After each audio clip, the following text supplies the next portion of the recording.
EFF leader Julius Malema is hosting a brunch with members of the media to give an update on the party's strategy and plans, of course, as we build up to the polls on the 29th of May. The EFF has been crisscrossing the country, seeking to increase its electoral gains since its formation now more than 10 years ago. Our reporter Ziyanda Ngcobo attended that event. She joins us now live. Ziyanda, there's no doubt of the EFF's meteoric rise in the beginning years, right? But I wonder what the EFF plans to do to get out of that 10% zone for these elections.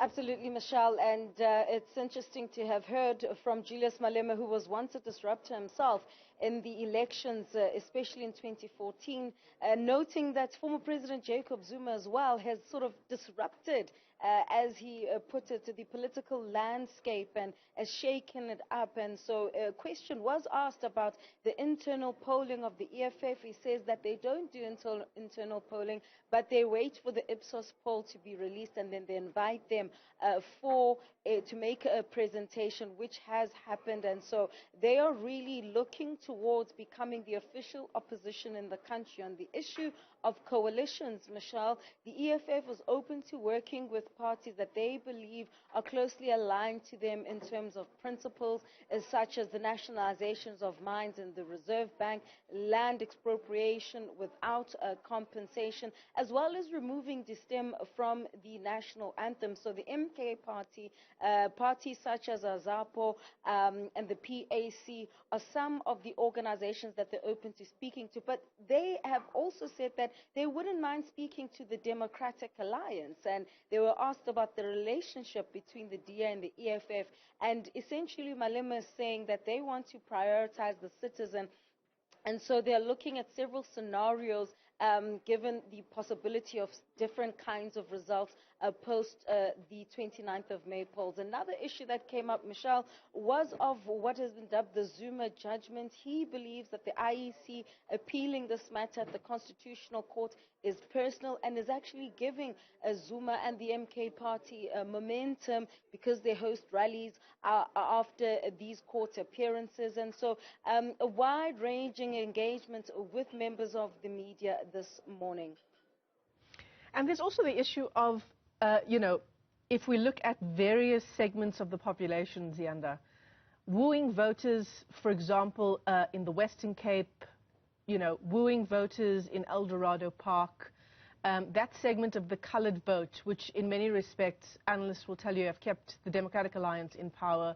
In the Western Cape, for example, are there specific plans for the EFF, is the question I'm trying to get at, to target particular groups in the country? Absolutely, Michelle. In fact, it's interesting that you raise, El Dorado Park, because the EFF leader was there not too long ago, and he was noting how the party has been perceived versus, and how he's also perceived as a leader versus what they believe they are. He was saying, how can we not like colors? They're part of us because they were once oppressed. And that's why they would have gone to El Dorado Park. He also raised and he says that when he was there, questions were asked about whether he's anti-Christ. And he asked them, well, where did you get this from? And no one could actually produce evidence of where or which publication carried, such a comment that would have been made by him. So the point he was making is that there's a perception around the party that they are intending to work towards rectifying within certain segments of the population, even Afrikaners, he says, in terms of the issue of land. He says it's not to say that they're trying to chase away any kind of racial grouping, but we are all living in South Africa, so they must share the land. He says they're going to have a meeting as well soon with Afrikaner farmers to also discuss this. So I think they're on a charm offensive, Michelle, to really try and rectify what they believe are misperceptions about the organization, and to open themselves up the way they did to the media today about certain issues that may be at the top of the mind of South Africans that they've been wanting to ask, but may not have had the platform to do so. Ziyanda Ngcobo, thanks very much indeed, giving us a snapshot of some of the discussions taking place there today.